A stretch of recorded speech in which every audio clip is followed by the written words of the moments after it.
all the family businesses here. And you know, what is it like for people born here? What is it like for people born in these families? I feel like, you know, this is the main difference between a small town elsewhere and small town in Tuscany. And they have this cherry mojito, which is one of the specialities.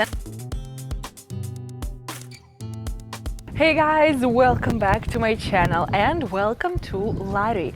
I bet you haven't heard about this town in Tuscany. You probably know, if you've been here for a while, you probably know that I love discovering these small towns in Italy and, you know, just what life is like in small towns in Italy. And since I now live in Tuscany, I of course wanted to check it out as well.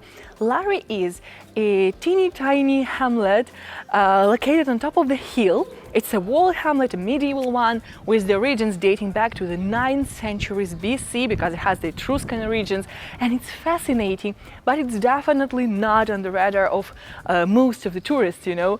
People don't know about this place, and I'm excited to discover it today as an off-beaten path destination, but also as a place where people live, where people, you know, build their lives in this very small Tuscan town. So I'm inviting you with me today. If you're new here, by the way, don't forget to subscribe to my channel. Make sure to hit the bell button down below and like it if you want to see more of Tuscany, Italy and my travels. And without further ado, let's go with me.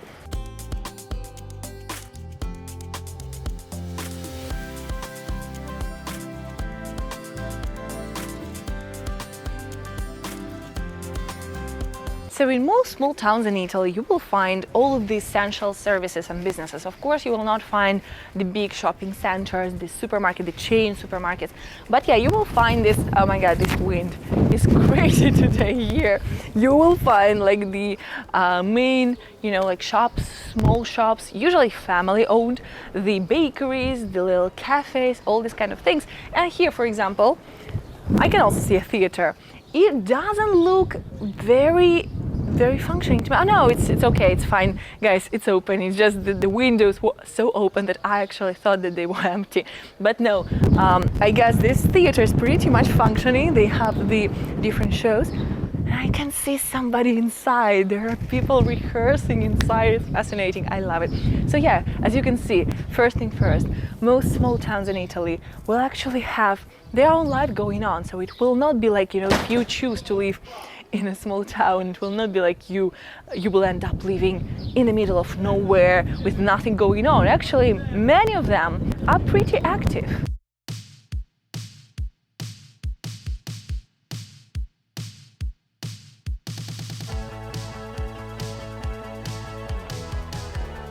Guys, look at this view. How gorgeous is it? You know, this is a hallmark of Tuscany. I think every small town in this region will boast incredible views. And oh my goodness, just look here. It's gorgeous. And yeah, this is, I feel like, you know, this is the main difference between a small town elsewhere and small town in Tuscany. Most small towns in Tuscany will have at least one panoramic view, but actually here in Lari it's like the third one that we've already bumped into, and we've been here for like 15 minutes. It's incredible. Guys, here right in front of the town hall I found this like a small art place where they share the concerts that are coming up soon in this month. And actually they're not here in Lari, they're taking place in Casciana Terme, which is the main municipality to which Lari belongs. And it's like Lari is located on top of the hill, and then Casciana Terme is located beneath, but it will actually take you, I don't know, maybe 10 minutes to get there by car. So for people living in these small towns that are fractions of bigger municipalities, it is often the case that they will go to the main municipality for these events and, you know, major services if they need something. So it's not like you are isolated when you live in a really, really tiny town in Italy and in Tuscany in particular. And I think it's a good thing, you know. I feel like if you want to live in a smaller place, more community oriented, to get this village vibe, to get these Tuscan vibes, you can still have it. And it doesn't mean you have to renounce to all of the good things, you know, the good parts that are coming with a little bigger place, because it will be nearby.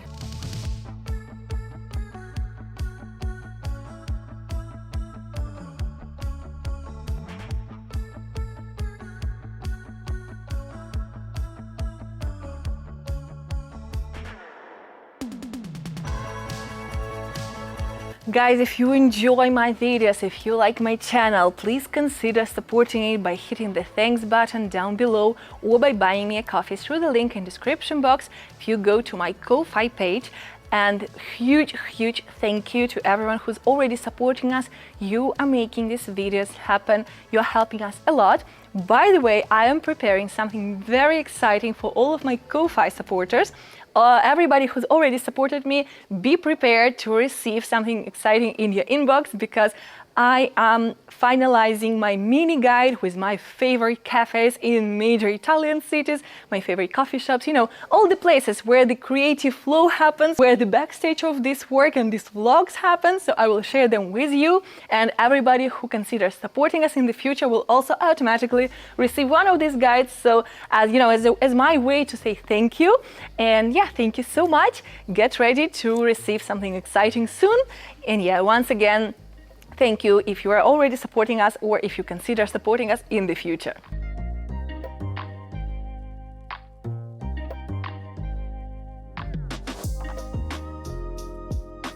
Apparently, guys, Lari is famous for its cherries. There is even an annual festival of cherries, and I hope maybe next year we'll be able to come here because I love cherries. And they have this cherry mojito, which is one of the specialities. And I feel like, you know, I'm matching with this vibe a little bit today, and I like it. So yeah, of course I had to try it.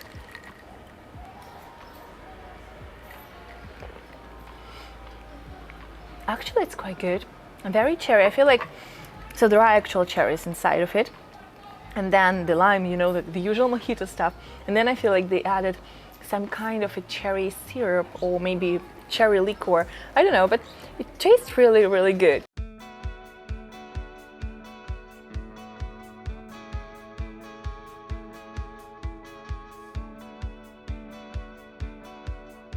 As many other hamlets in Italy, Lari is centered around the castle, which is this one, guys, by the way. And you can actually feel it, you know, the castle is in the center, on top of the hill, and then the rest of this town, this village, is built around it. The castle, however, was not exactly like the noble house, the noble castle. The main purpose of this castle was actually the prison. And it used to be the prison until 1934, when it was closed down. So yeah, it's you know, it has quite a recent past of having this huge prison, and pretty scary in my opinion, right in the center of the city. I will try to get inside. I don't know if you can visit it today, but hopefully so, because I want to tell you a little bit more about this castle. And as any other self-respecting little town in Italy, Lari, of course, has a couple of its own ghosts. So we're gonna go to the castle, hopefully, and explore these ghost stories a little bit more.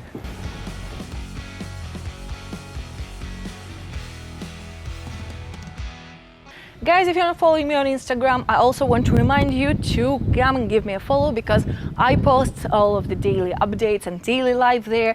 You will be the first ones to know everything. And also, if you want to reach out to me, it's the easiest way, as you can DM me directly with your questions or anything if you just want to chat. So yeah, come give me a follow. During the Middle Ages, Lari was actually a very important stop on the road between Pisa and Volterra. However, it still did not entertain the full autonomy, because the vicar, who held the most power in all of Lari, was chosen among the Cadei branches of the Florentine noble families and sent here from Florence. The vicar, who was the main judge and the main governor of the town at the time, resided inside this castle, which, as I told you, also served as a prison, as a courtroom, and as a town hall. And the prisons of this castle were actually pretty infamous for having seen quite a lot of torture. That these labyrinths that are located beneath the castle with the cells were called Inferno, which translates as hell.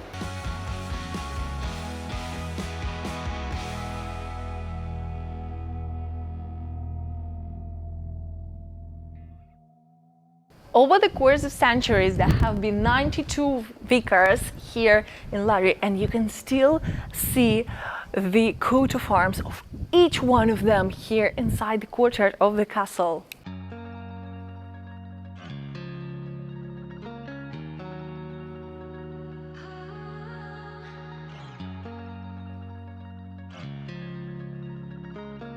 I guess I need a history expert here. So guys, please, if you know anything about this place, let me know in the comments, because I'm really curious. I found this door which was open, and it looks like inside here you enter into this small room with this kind of a window, but I have no idea what was the purpose of it. Was it like to communicate with the people imprisoned here? Was it to pass them anything?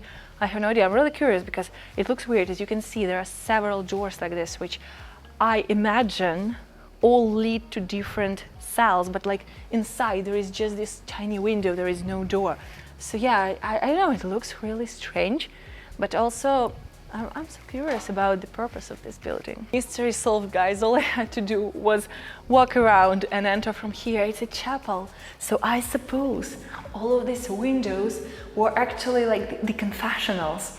But maybe, you know, since this was a prison, probably, I suppose, the prisoners were put inside those tiny rooms, maybe to confess. Because these actually look like the windows for confession. And there are the same windows, like similar ones on both sides, which is so strange. I've never seen anything like that in any church I've ever visited before.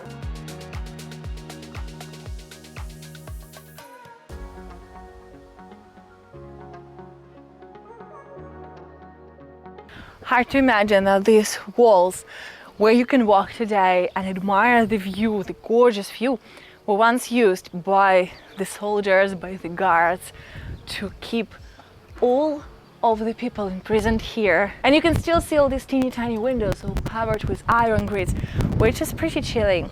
And yes, as I promised, I wanted to tell you the story of the most famous ghost of this castle, the ghost of the lady, an old lady whose name was Costanza. She was falsely accused of witchcraft in the 16th century while just being a healer and a midwife, as it happened to so many women back then. And she had to confess under torture inside the walls of this castle. And she is known as the Good Witch. After all, people found out that she wasn't guilty, of course, and there were actually even films made about her. But the people say, the ex-guards of the castle and just the people say that her ghost still haunts these walls, and probably this wall as well. Who knows, guys? If you walk here by night, maybe you can catch a glimpse of Costanza still calling for justice.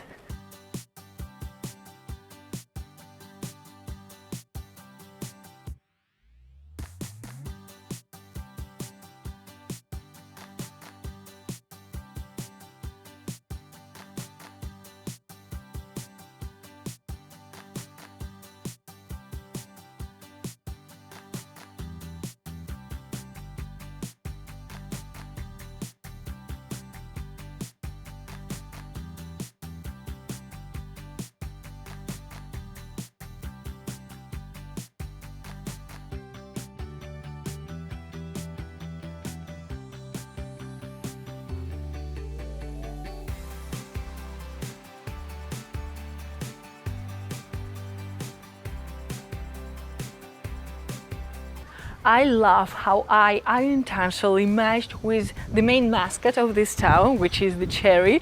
Today with my outfit, I did not plan on it, guys. But by the way, if you like my dress, which I am absolutely obsessed with, it's from Saint and Sophia, the London-based sustainable brand, and you can shop this dress and their entire summer collection, which is now heavily discounted, through the link that I will leave you below in the description box. Now guys, continuing this walk around all the family businesses here in Lari, I want to take you to a local bakery that is actually very famous, which I think is also very peculiar to Italy. You know, you will visit a small town in Italy, you can find still there a bakery or a pastry shop that is known all over the country or even all over the world, like this one, which has won numerous international rewards, which sells their products all over the world, from Italy all the way to the US. And I think it's amazing. This family still stays here, still produces their baked goods here, and they are super proud of their heritage, of course. This bakery has been operating since 1927, and right now there is the fourth generation of the Bernardeschi family working here. Let's go and see it.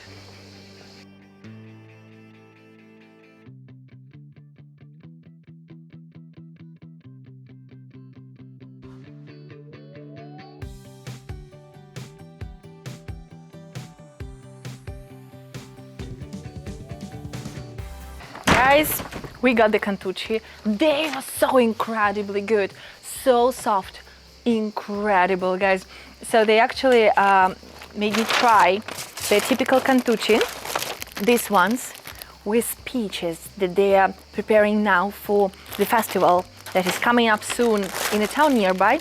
And then I also got these ones, which of course are the cantucci with cherries, because these are the most typical things ever. And also I found out that they actually have this bread making experience, and I just really wanted to show it to you. Of course I'm not going to do it today, but I really wanted to show this this experience, because you can book this bread making experience from Monday to Saturday every morning for 2.5 hours, and you will learn how to make typical Italian bread right inside this old Italian bakery. I think it's fascinating. So, you know, if you ever come to Lari, you can actually have quite a lot of workshops here, quite a lot of events, quite a lot of things going on here. It's not like you just come here and walk around. You are participating in the life of this town yourselves. And that's what I'm talking about when I say that life in small town in Italy is an experience for itself. You know, the good part about these small towns in Tuscany is that the people are usually very, very nice. They would welcome you and tell you everything about the town and businesses, and they make you try different things, as it just happened at the bakery. But on the other hand, I keep thinking all of the time when I see these generational businesses in these tiny towns that, you know, what is it like for people born here? What is it like for people born in these families who've been building this business from scratch for generations, over decades? What if the next generation, what if their son or their daughter wants something different in life? You know, what if they want to move to a bigger city or even abroad? And I think there is this difficult choice that they're probably faced with, you know, to stay in this small town where their family originated from, where their parents and grandparents and great-grandparents have been building this family business, and to keep going this family name, the legacy, or to follow their own dreams. And I think this is kind of sad, because I feel like some people might feel trapped inside this choice. And you know, this is the reality of small towns probably everywhere, but in Italy I feel like it's especially you know, very painful for these young people who want something different, who want to move somewhere. But since this Italian family legacy is very strong, and these family businesses have been running for centuries actually, you know, abandoning all of it to pursue your dreams might feel like a betrayal to your family, but then staying in these tiny towns might feel like a betrayal to yourself. I don't know, what do you guys think? How should these people navigate this choice and this problem? I feel like it's so difficult. So yeah, probably, you know, not the downside for anybody watching this video and thinking of moving to a small town in Tuscany, of course, but definitely a downside for some people who are born here.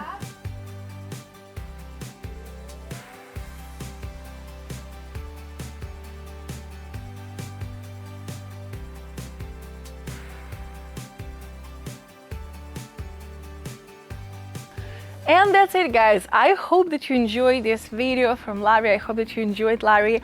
I love this small town.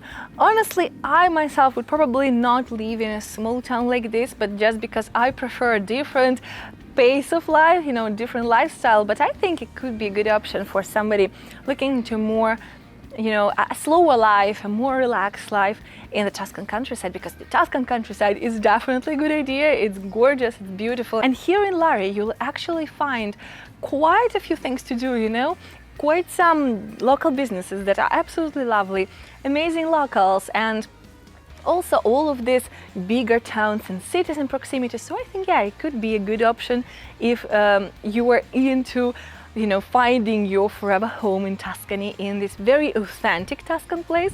Otherwise, you can also come and visit Lari, because it's definitely worth a visit.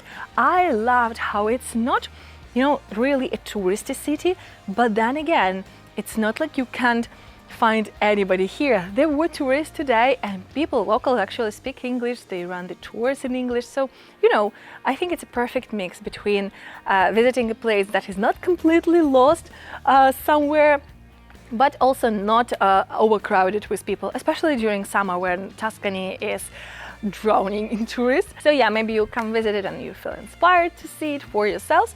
And having said that, thank you so much for being here. Please don't forget to subscribe to my channel if you're not subscribed yet. Like this video, comment, let me know what you think about this place, or also let me know whether you would like to live in a small town or in a big city, maybe in Italy. And yeah, thank you so much for being here. Please enjoy your day.